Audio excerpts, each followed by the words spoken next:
Investing in cinemas without cinema knowledge is injurious to you, your family, and the audience too.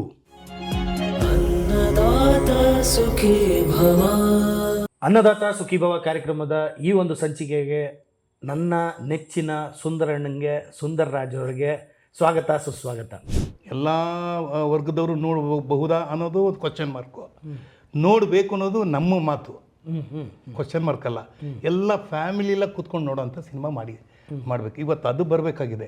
ಅದನ್ನು ನಾನು ನಿಮಗೆ ಹೇಳೋದು ಮರ್ತೆ. ಮೊದಲೆಲ್ಲ ಸಿನಿಮಾಗಳಲ್ಲಿ ನಾಯಕ ನಾಯಕಿ ಇದ್ದರೆ ಒಂದು ಕಾಮಿಡಿಯನ್ನು ಇರೋರು, ಒಬ್ಬ ವಿಲ್ಲನ್ನು ಇರೋರು, ಮತ್ತು ಒಂದಷ್ಟು ಪೋಷಕ ಪಾತ್ರಗಳಿರೋದು, ಫ್ಯಾಮಿಲಿ ಓರಿಯೆಂಟೆಡ್ ಸಬ್ಜೆಕ್ಟ್ಸ್ಗಳು ಬರ್ತಾಯಿದ್ದು.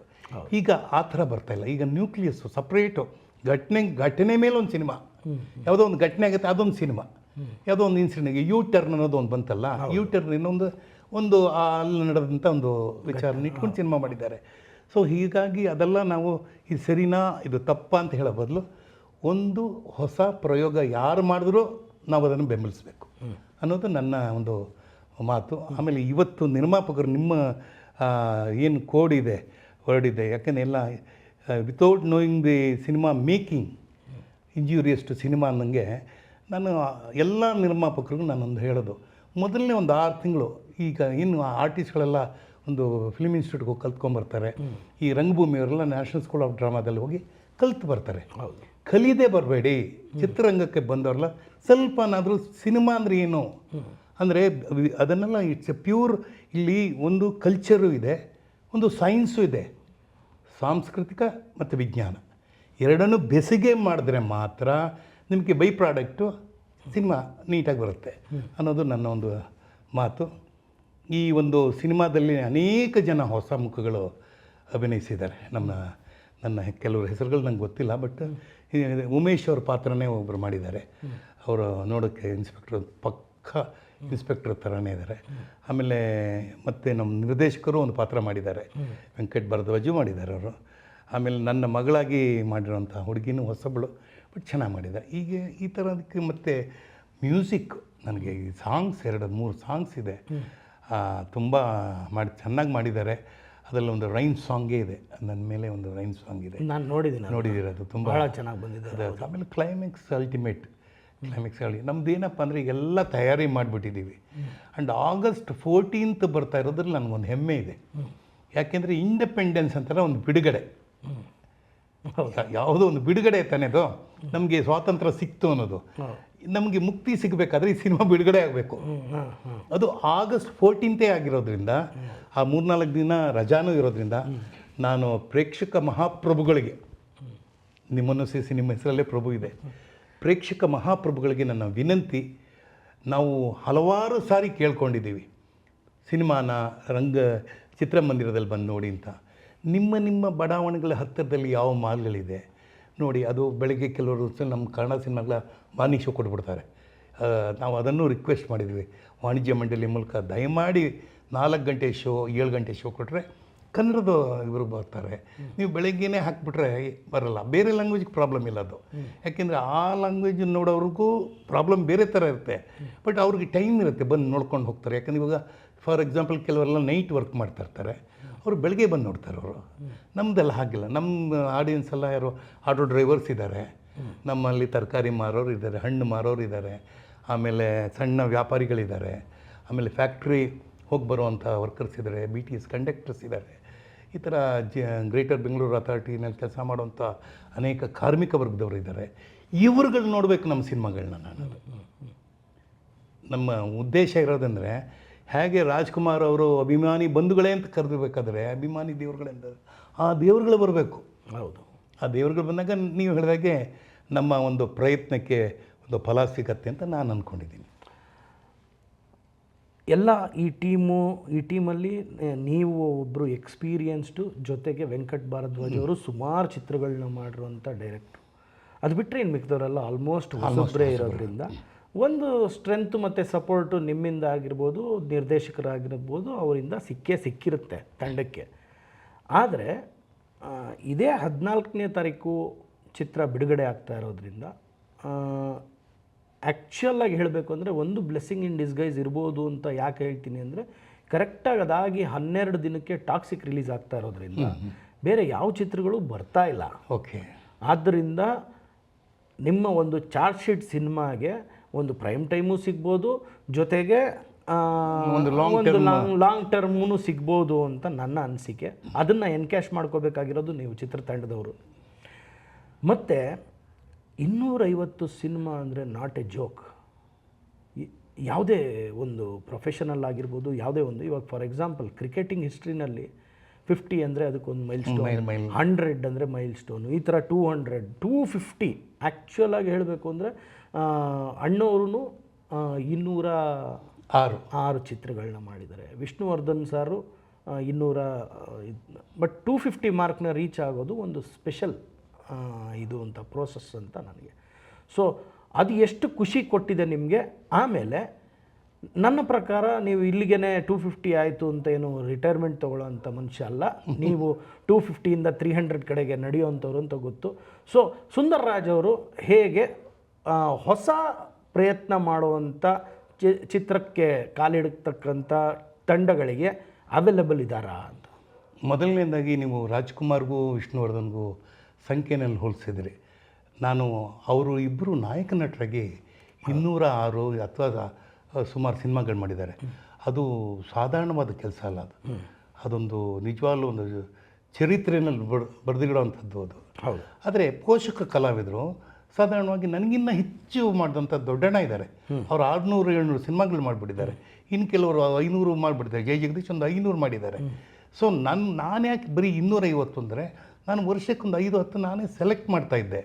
ಆದರೆ ನಾನು ರಾಜ್ಕುಮಾರ್ ಅಭಿಮಾನಿ, ವಿಷ್ಣುವರ್ಧನ್ ಅಭಿಮಾನಿ. ಅವರುಗಳು ಆ ಮಟ್ಟಕ್ಕೆ ಅಂದರೆ ಒಂದು ಸಿನಿಮಾ ಮಾಡಬೇಕಾದ್ರೆ ಮಿನಿಮಮ್ 6 ತಿಂಗಳಾಗೋದು ಅವಾಗ. ಹೌದು. ನೀವು ಲೆಕ್ಕ ಹಾಕಿ, ಅವ್ರು 200 ಸಿನಿಮಾ ಮಾಡಬೇಕಾಗಿದ್ದರೆ ಒಂದು ವರ್ಷಕ್ಕೆ ಅವ್ರಿಗೆ 2 ಸಿನಿಮಾ ಮಾಡೋರು ಅಲ್ವಾ? ನಿಮಗೊಂದು ಮಾತು ಹೇಳ್ತೀನಿ, 1934ಇಂದ ಕನ್ನಡದ ಮೊದಲನೇ ವಾಕ್ಚಿತ್ರದಿಂದ ಮತ್ತು 1954ವರೆಗೂ ಸುಮಾರು ಒಂದು 15-20 ಪಿಕ್ಚರ್ಗಳು ಬಂದಿರ್ಬೋದು, ಅಥವಾ ಒಂದು 30 ಪಿಕ್ಚರ್ ಬಂದಿರ್ಬೋದು. ಆದರೆ ರಾಜ್ಕುಮಾರ್ ಬಂದ ನಂತರ ಒಂದು 54ರಿಂದ 77 ಅಂದರೆ ಒಂದು ವರ್ಷದಲ್ಲೇ ಅವರು ಒಂದು 18-20 ಪಿಕ್ಚರ್ ಮಾಡಿದ್ದಾರೆ. ಅದು ಅವ್ರು ಕೊಟ್ಟಿರೋದು ಕನ್ನಡದ ದೊಡ್ಡ ಕೊಡುಗೆ ಅಂತ ನನ್ನ ಭಾವನೆ. ಹೌದು, ಕರೆಕ್ಟ್. ಯಾಕೆಂದರೆ ಒಬ್ಬ ನಾಯಕ ನಟನಿಗೆ ನಾನು ಹೋಲಿಸ್ಕೊಳಕ್ಕಾಗಲ್ಲ. ಇಲ್ಲ, ನಾಯಕ ನಟನಿಗೆ ಹೋಲಿಸಿದ್ದಲ್ಲ ನಾನು ಹೇಳಿದ್ರೆ ನಿಮ್ಮ ಪರ್ಸನಲ್ ಬೆಸ್ಟ್ ಅಂತ ಅಷ್ಟೇ. Personal best. ನಾಯಕ ನಟರಿಗೆ ಹೋಲಿಸಿದ ಯಾವುದೇ ಒಂದು ನಟನ ಜೊತೆ ಹೋಲಿಸಿಲ್ಲ. ನಂಬರ್ ನೀವು ಹೇಳಿದ್ದು ಕರೆಕ್ಟೇ. ನೀವು ಹೇಳಿದ್ದು ಆ ನಂಬರ್ ಹೇಳಿದಾಗ ನಾನು ಅಂದರೆ ನನಗೆ ಅನಿಸಿದ್ದು ನಂಬರ್ ಜೊತೆಗೆ ಕ್ವಾಲಿಟಿನೂ ಕೊಟ್ಟಿದ್ದೀನಿ.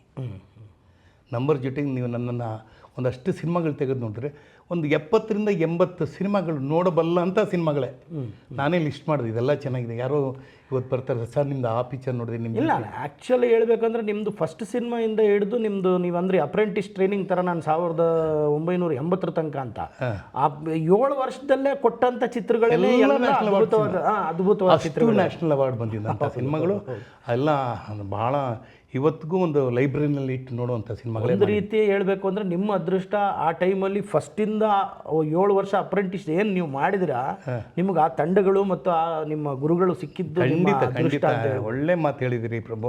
ಯಾಕೆಂದರೆ ನಾನು ಭಾಗ್ಯವಂತ ಆ ವಿಚಾರದಲ್ಲಿ. ಯಾಕೆಂದರೆ ನನಗೆ ಅಷ್ಟು ಬೇಗ ಅಷ್ಟು ಸಕ್ಸಸ್ ಬರುತ್ತೆ ಅಂತ ಗೊತ್ತಿರಲಿಲ್ಲ ಸುಮಾರು. ಯಾಕೆಂದರೆ ಒಂದು ಸಿನಿಮಾ ತಪ್ಪಿದ ತಾಳ ಅಂತ ಮಾಡಿದಾಗ ಬಾಲ್ಚಂದರ್ ಬಂದು ಹುಡ್ಕೊಂಡು ಬಂದು 3 ದಿವಸ ಕಾದಿದ್ದಾರೆ ಬೆಂಗಳೂರಲ್ಲಿ. ಆಯಿತಾ? ಅದಾದಮೇಲೆ ಮಹೇಂದ್ರನ್ ಅಂತ ಒಬ್ಬರು ಮಾಡಿದ್ರು. ಅವರು ಒಂದು ಈಗ ರಜನಿಕಾಂತೆಲ್ಲ ಇಟ್ಕೊಂಡು ಅನೇಕ ಸಿನಿಮಾಗಳು ಮಾಡಿದ್ರು. ಅವರು ಒಂದು ವಾರ ಕಾದಿದ್ದಾರೆ ನನಗೆ. ಅಂದರೆ ಈ ರಂಗಭೂಮಿಯಿಂದ ಒಂದು ಟ್ರೈನಿಂಗ್ ತೊಗೊಂಡಂಥ ನಟ ಇವನು ಒಂದಾನೊಂದು ಕಾಲದಲ್ಲಿ ಸಿನಿಮಾ ನೋಡಿದರು. ನೋಡಿದ ತಕ್ಷಣ ಅವ್ರಿಗೊಂದು ಒಂಥರ ಖುಷಿ ಬಂದು ಆ ಥರದಲ್ಲಿ ಅವ್ರುಗಳ ಸಿನಿಮಾಗಳೆಲ್ಲ ಅಭಿನಯಿಸೋ ಒಂದು ಅವಕಾಶ ಮಾಡಿಕೊಟ್ರು ನನಗೆ. ವಿಶ್ವನಾಥ್ ಹೇಳ್ತಾಯಿದ್ರು, ತೆಲುಗು ವಿಶ್ವನಾಥ್, ನಿನ್ನ ಜೊತೆ ಒಂದು ಸಿನಿಮಾ ಮಾಡಬೇಕಯ್ಯ ನಾನು ಅಂತ ಹೇಳಿದ್ರು. ಮಾಡಲಿಲ್ಲ, ಬಟ್ ಆ ಮಾತು ಹೇಳಿದ್ರಲ್ಲ, ಪುಟ್ಟಣ್ಣ ಹೇಳಿದ್ದಾರೆ, ಸಿದ್ಧಲಿಂಗ ಹೇಳಿದ್ರು, ದೊರೆ ಭಗವಾನು ಅವರು ಚಾನ್ಸೇ ಕೊಟ್ಬಿಟ್ರಲ್ಲ ಚಂದನದ ಗೊಂಬೆನಲ್ಲಿ. ಸೊ ಹೀಗಾಗಿ ನನಗೆ ನನ್ನ ಸೌಭಾಗ್ಯ, ನಾನು ಉತ್ತಮವಾದ ನಿರ್ದೇಶಕರ ಕೈ ಕೆಳಗಡೆ ಕೆಲಸ ಮಾಡುವಂಥ ಸದವಕಾಶ ಬಂತು. ಮತ್ತು 250 ಸಿನಿಮಾನು 250ನೇ ಸಿನಿಮಾನು ಆದಮೇಲೆ ಇದು ದಾಟಿದ ಮೇಲೆ ಇನ್ನೊಂದು 5-6 ಸಿನಿಮಾ ಇದೆ. ಆ 5-6 ಸಿನಿಮಾಗಳು ಹೆಂಗಿದೆ ಅಂತಂದರೆ ನೋಡಿ, ಇವಾಗ ಫಾರ್ ಎಕ್ಸಾಂಪಲ್ ಮಹಾಕವಿ ಬರ್ಗು ರಾಮಚಂದ್ರಪ್ಪ ಅದೊಂದು ಸಿನಿಮಾ ಬರ್ತಾಯಿದೆ, ಭಾಳ ಚೆನ್ನಾಗಿದೆ. ಅದರಲ್ಲಿ ಪಂಪನ ಗುರುವಾಗಿ ನಾನು ಅಭಿನಯಿಸ್ತಾ ಇದ್ದೀನಿ. ಎರಡನೇದು ಡಿ ಡಿ ಡಿಕ್ ಅಂತ ಒಂದು ಬರ್ತಾಯಿದ್ದೆ, ಅದು ನಮ್ಮ ರಂಜಿನಿ ರಾಘವನ್ ಅಂತ ಲೇಡಿ ಡೈರೆಕ್ಟ್ರು, ಅವಳ ಮೊದಲನೇ ಸಿನಿಮಾ, ಅದರಲ್ಲಿ ಒಂದು ಒಳ್ಳೆಯ ಪಾತ್ರ ಮಾಡ್ತಾಯಿದ್ದೀನಿ. ಹಾಗೆ ಈಗ ಕನಗರಾಜ ಅಂತ ಒಂದು ಬರ್ತಾಯಿದೆ, ನಮ್ಮ ಮಾಜಿ ಮುಖ್ಯಮಂತ್ರಿಗಳಾದಂಥ ಸಿದ್ದರಾಮಯ್ಯ ಅವರು ಮೇಲಿನ ಇದು ಸ್ಫೂರ್ತಿ ಪಡೆದು ಆ ಒಂದು ಸಿನಿಮಾ ಮಾಡ್ತಾಯಿದ್ದಾರೆ. ಸೊ ಹೀಗೆ ಲೈನಪ್ ಆಫ್ ಸಿನಿಮಾಗಳು ಚೆನ್ನಾಗಿದೆ. ಬಟ್ ನನ್ನ ವಿಶೇಷವಾದ ಒಂದು ನನ್ನ ಮನಸ್ಸನ್ನು ಕಾಡಿದಂಥ ಪಾತ್ರ ಅಂದರೆ ಈ ಚಾರ್ಜ್ ಶೀಟ್. ಅದಕ್ಕಾಗಿ ನಾನು ಎಲ್ಲರೂ ರಿಕ್ವೆಸ್ಟ್ ಮಾಡ್ತಾಯಿದ್ದೀನಿ, ಬೇರೆ ಬೇರೆ ಥರ ಪ್ರಚಾರ ಕಾರ್ಯಗಳಲ್ಲಿ ತೊಡಗಿಸ್ಕೊಂಡಿದ್ದೀವಿ. ಈಗಾಗಲೇ ನಮ್ಮ ನಿರ್ದೇಶಕರು ಅವರು ಒಂದು ವಿಭಿನ್ನ ರೀತಿಯ ಪ್ರಚಾರ ಮಾಡ್ತಾಯಿದ್ದಾರೆ. ಅಂದರೆ ನಾವು ಸಿನಿಮಾ ಪ್ರೇಕ್ಷಕರನ್ನ ಇದು ಚಿತ್ರಮಂದಿರಕ್ಕೆ ಬನ್ನಿ ಅಂತ ಹೇಳಬೇಕಾದ್ರೆ ನಾವು ಪ್ರೇಕ್ಷಕರ ಹತ್ತಿರ ಹೋಗಬೇಕು. ಹೌದು, ನೀವು ಅವ್ರನ್ನ ಟಚ್ ಮಾಡಬೇಕು, ಮಾತಾಡಬೇಕು. ಅವಾಗ ಅವ್ರ ಹತ್ರ ಅವ್ರಿಗೆ ಹೆಂಗೆ ನಮ್ಮ ಕಲಾವಿದರು ನೋಡುವಾಗ ಖುಷಿ ಪಡ್ತಾರೆ, ಆ ಖುಷಿಗೆ ಬರಬೇಕಾದ್ರೆ you convert that as a publicity. ಆಮೇಲೆ ಎರಡನೇದು, ನಾವು ಇವತ್ತು ಸರ್ಕಾರದಲ್ಲಿ ರಿಕ್ವೆಸ್ಟ್ ಮಾಡಿದ್ದೀವಿ, ಈ 200 ರೂಪಾಯಿಗಿಂತ ಕಡಿಮೆ ಮಾಡಿ, ಯಾಕೆಂದರೆ ಎಲ್ರಿಗೂ ಅಫೋರ್ಡಬಿಲಿಟಿ ಇರಲ್ಲ. ಅದು ನಮ್ಮ ಕಾಲದಲ್ಲೆಲ್ಲ ನಾವೆಲ್ಲ 50 ಪೈಸಾ 60 ಪೈಸಾ ಎಲ್ಲ ಕೊಟ್ಟು ಪಿಕ್ಚರ್ ನೋಡ್ತಾಯಿದ್ವಿ.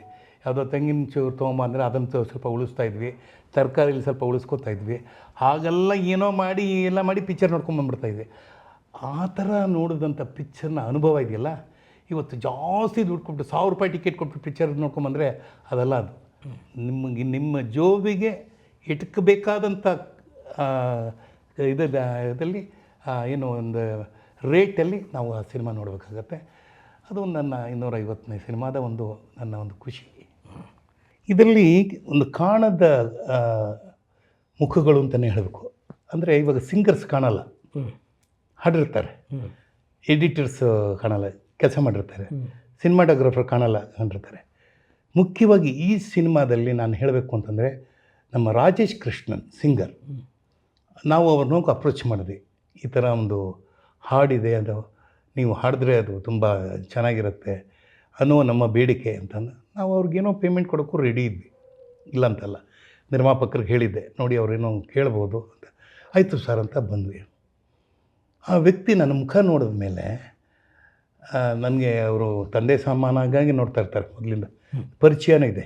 ಅವರು ಚಿತ್ರರಂಗಕ್ಕೆ ಬರೋಕ್ಕೆ ಮುಂಚೆ ಅವರ ಸಿಸ್ಟರ್ ಅಂದರೆ ಅಕ್ಕ ಜಿ ವಿ ಹತ್ರ ನಾನು ಕೆಲಸ ಮಾಡ್ತಾಯಿದ್ದೆ. ಆ ಸಂದರ್ಭದಲ್ಲಿ ಜಿ ವಿ ಮಗ ಒಂದು ಸಿನಿಮಾ ಮಾಡ್ತಾಯಿದ್ರು, ಅವ್ರಿಗೆ ಒಂದು ಹೀರೋಯಿನ್ ಬೇಕಾಗಿತ್ತು. ಆವಾಗ ಇವರ ಅಕ್ಕನ ನನಗೆ ಸೂಚಿಸಿದ್ದೆ, ಅವ್ರು ಬಂದು ಆ್ಯಕ್ಟ್ ಮಾಡಿದ್ರು. ಈಗ ಅವರಿಬ್ಬರು ಗಂಡ ಹೆಂಡತಿಯಾಗಿ ಅವ್ರಿಗೆ ಟ್ವಿನ್ಸ್ ಮಕ್ಕಳಾಗಿದ್ದಾರೆ, ಆಯಿತಾ. ಆ ನೆನಪು ಅವ್ರಿಗಿದೆ.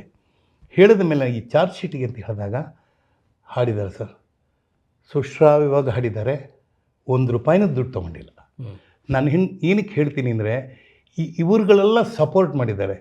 ಇಂತಹ ಸಿನಿಮಾಗಳನ್ನ ನಾವು ಬೆಂಬಲಿಸಬೇಕು ಅಂತ ಹೇಳಿ ಸ್ವತಃ ಅವರು ಸಾಯಿಬಾಬಾ ಅವ್ರ ಮನೆಯಲ್ಲಿ, ಅವನು ಸಾಯಿಬಾಬಾ ಭಕ್ತರು, ಅವರು ನಮ್ಮನ್ನೆಲ್ಲ ಕರ್ಕೊಂಡೋಗಿ ನಮಗೆಲ್ಲ ಪ್ರಸಾದ ಕೊಟ್ಟು ಈ ಒಂದು ಸಿನಿಮಾಗೆ ಅವರ ಕೊಡುಗೆ ಕೊಟ್ಟಿದ್ದಾರೆ. ನಾನು ನಿಮ್ಮ ಚಾನೆಲ್ ಮೂಲಕ ರಾಜೇಶ್ ಕೃಷ್ಣನ್ ಅವ್ರಿಗೆ ನಮ್ಮ ಇಡೀ ಚಿತ್ರರಂಗದ ಪರವಾಗಿ ಒಂದು ಧನ್ಯವಾದಗಳನ್ನ ಹೇಳ್ತೀನಿ. ಹಾಗೆ ನನ್ನ ಜೊತೆ ಕೆಲಸ ಮಾಡಿದಂಥ ಎಲ್ರಿಗೂ, ಕಲಾವಿದರಾಗಿರ್ಬೋದು, ತಂತ್ರಜ್ಞರಾಗಿರ್ಬೋದು, ನಿರ್ಮಾಪಕರಾಗಿರ್ಬೋದು, ನಿರ್ದೇಶಕರಾಗಿರ್ಬೋದು, ಆಮೇಲೆ ಎಸ್ ಕೆ ಉಮೇಶ್ ಆಗಿರ್ಬೋದು. ಈ ಸಿನಿಮಾ ಒಂದು ರೀತಿಯಾಗಿ ಮ್ಯಾಜಿಕ್. ಸೊ ಈ ಮ್ಯಾಜಿಕ್ ಏನು ಅನ್ನೋದನ್ನು ನೀವು ಚಿತ್ರಮಂದಿರಕ್ಕೆ ಬಂದು ನೀವೇ ಹೇಳಿದಾಗೆ ನನ್ನ 250ನೇ ಸಿನಿಮಾ ಬೆಂಬಲಿಸೋದ್ರ ಮೂಲಕ ಮತ್ತಷ್ಟು ಕೆಲಸ ಮಾಡುವ ಒಂದು ಆಶೀರ್ವಾದವನ್ನು ನೀವು ಕೊಡಿ ಅಂತ ಹೇಳ್ತಾ, ನಿಮಗೆ ನನ್ನ ಈ ಚಾನೆಲ್ನವ್ರಿಗೆ ಮತ್ತು ಇದನ್ನು ಶೂಟ್ ಮಾಡ್ತಾ ಇರೋ ಕ್ಯಾಮ್ರಾಮನ್ಗಳು, ಅವ್ರ ಹೆಸರು ಗೊತ್ತಿಲ್ಲ, ಅವ್ರಿಗೆಲ್ಲ ನನ್ನ ಧನ್ಯವಾದಗಳನ್ನ ಹೇಳ್ತೀನಿ. ಯಾಕೆಂದರೆ ಕಾಯಕವೇ ಕೈಲಾಸ ಅಂತ ಹೇಳಿ ನಾನು ಬರೋ ಸಂದರ್ಭದಲ್ಲಿ ಎಲ್ಲ ರೆಡಿ ಮಾಡ್ಕೊಂಡಿದ್ದೀರಾ. ಇವತ್ತು ಇಷ್ಟೊಂದು ದೊಡ್ಡ ಮಟ್ಟಕ್ಕೆ ಬೆಳೆದಿದ್ದೀರಾ ಪ್ರಭು ಅವರೇ. ನೀವು ನಿರ್ದೇಶಕರು ಗೊತ್ತು, ಯಾಕೆಂದರೆ ನಾನು ವಾಣಿಜ್ಯ ಮಂಡಳಿಯಲ್ಲಿ ನಿಮ್ಮ ಕೆಲಸವನ್ನು ನೋಡಿದ್ದೀನಿ. ಹಾಗಾಗಿ ಮುಂದಿನ ದಿನಗಳಲ್ಲಿ ನಾವಿಬ್ಬರೂ ಸೇರಿ ಒಂದು ಸಿನಿಮಾವನ್ನು ಮಾಡೋಣ ಡೆಫಿನೆಟ್ಲಿ ಸರ್ ಅಂತ ಹೇಳ್ತಾ, ನೀವು ನಿರ್ದೇಶನ ಮಾಡಿ, ನಾನು ಅಭಿನಯಿಸ್ತೀನಿ, ಅಥವಾ ನಾವಿಬ್ಬರು ಅಭಿನಯಿಸೋಣ, ನಿರ್ದೇಶನ ನೀವು ಮಾಡಿ. ಹಾಯ್. ಸೊ ಇಡೀ ತಂಡಕ್ಕೆ ಮತ್ತು ನಿಮಗೂ ಕೂಡ 250ನೇ ಸಿನಿಮಾದ ಒಂದು ಹಾರ್ದಿಕ ಶುಭಾಶಯಗಳನ್ನ ಹೇಳ್ತಾ, ಇಡೀ ತಂಡಕ್ಕೆ ಒಳ್ಳೆಯದಾಗಲಿ, ನಿರ್ಮಾಪಕರಿಗೆ ಅವರು ಹಾಕ್ದಂಥ ಬಂಡವಾಳ ಅದ್ರ ಜೊತೆ ಲಾಭ ಸಮೇತ ಬರಲಿ, ಜೊತೆಗೆ ನಿಮ್ಮ ಜೊತೆಗೆ ಅವ್ರು ಕೆಲಸ ಮಾಡಿರುವಂಥ ಅನುಭವಕ್ಕೆ ಅವರು ಇನ್ನೂ ಹಲವಾರು ಚಿತ್ರಗಳನ್ನ ಮಾಡುವಂಥ ಶಕ್ತಿ ಆ ಭಗವಂತ ಅವ್ರಿಗೆ ಕೊಡಲಿ. ಜೊತೆಗೆ ಚಾರ್ಜ್ ಶೀಟ್ ಕರ್ನಾಟಕ ರಾಜ್ಯಾದ್ಯಂತ ಒಳ್ಳೆಯ ಪ್ರದರ್ಶನ ಕಂಡು ಒಳ್ಳೆಯ ಯಶಸ್ಸನ್ನು ಕಾಣಲಿ ಅಂತ ಈ ಮೂಲಕ ಕೇಳ್ತಾ, ತಾವು ಇಲ್ಲಿಗೆ ಬಿಡು ಮಾಡ್ಕೊಂಡು ಬಂದಿದ್ದಕ್ಕೆ ತಮಗೆ ಧನ್ಯವಾದಗಳನ್ನ ಹೇಳ್ತಾ, ಅನ್ನದಾತ ಸುಖೀಭವ ಕಾರ್ಯಕ್ರಮದ ಸಮಸ್ತ ವೀಕ್ಷಕರಿಗೆ ಚಾರ್ಜ್ ಶೀಟ್ ಎಂಬ ಚಿತ್ರ ಸುಂದರ್ ರಾಜ್ ಅವರ 250ನೇ ಚಿತ್ರ ತುಂಬ ಚೆನ್ನಾಗಿ ಬಂದಿದೆ. ನೈಜ ಘಟನೆ ಆಧಾರಿತ ಚಿತ್ರ. ಈ ಚಿತ್ರವನ್ನು ಚಿತ್ರಮಂದಿರಕ್ಕೆ ಹೋಗಿ ನೋಡಿ ಆನಂದಿಸಿ ಮತ್ತು ಚಿತ್ರತಂಡನ ಸಪೋರ್ಟ್ ಮಾಡಿ ಅಂತ ಈ ಮೂಲಕ ಕೇಳ್ಕೊಳ್ತೀವಿ. ನಮಸ್ಕಾರ.